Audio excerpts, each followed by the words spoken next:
Here at the Strother and Winfield facilities, we have a Spill Prevention, Control, and Countermeasure, or SPCC plan, as required by the Federal Clean Water Act.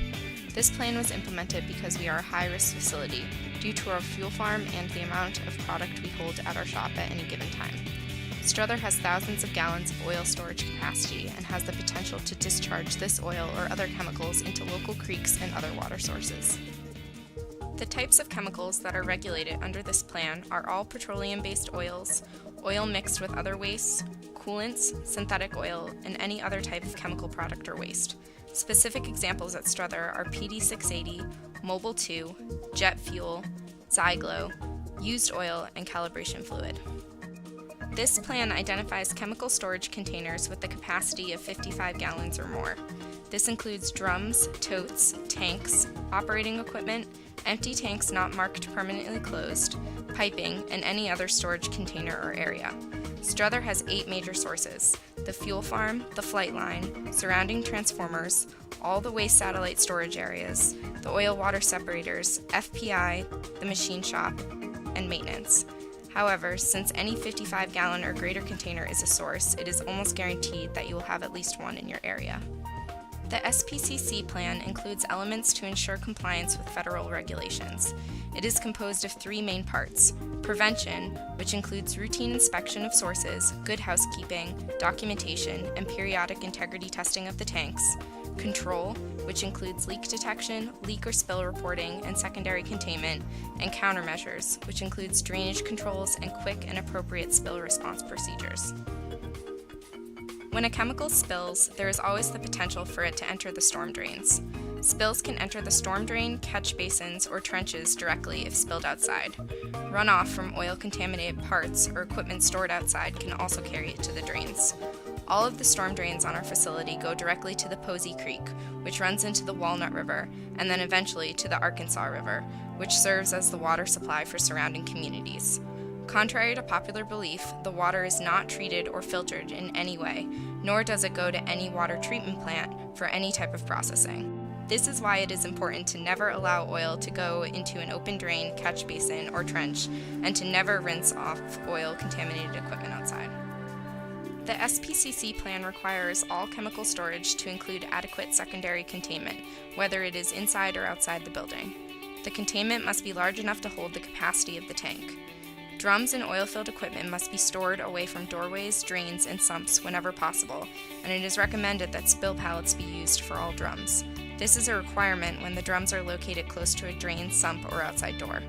The blue drum dollies are not proper secondary containment because they were not designed to hold the entire contents of this drum. Use only the orange or yellow dollies instead. It is important to always keep secondary containment areas empty to allow enough storage for potential spills. This includes spill pallets and outdoor secondary containment that collects stormwater. If you find secondary containment that needs to be drained in your area, take care of it immediately. If the secondary containment is collecting stormwater, contact maintenance or EHS.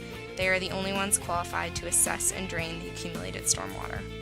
It is important to maintain good housekeeping and material management practices in the shop. Keep all secondary containment areas clean, free of debris and accumulated stormwater. All storage areas should have proper access in event of a spill. All containers should have clear, legible, and correct labels and be checked periodically for signs of deterioration. Finally, proper spill containment must always be in place. In addition, when loading and unloading the fuel trucks, a GE employee must supervise at all times, and spill kits should always be readily available. No smoking is allowed while loading or unloading is occurring. Maintain all alarms and shutoff valves in good working order. Remember to always monitor leak detection and overfill alarms, and do not ever assume an alarm is false, even if it frequently goes off. It is important to identify and address the cause. Report all leaks immediately so they can be fixed. The following is a spill response flowchart to help you identify when it is reasonable to clean up a spill on your own and when help is needed. In any case, facilitators should always be notified when a spill of any size occurs. As required by the state of Kansas, any spill outside is to be reported by the EHS department. Small spills that can likely be handled in your area include small overfill of equipment or tanks, spillage of oil of less than 5 gallons during transfer from drums or tanks, and leaking trucks, forklifts, lube oil carts, etc.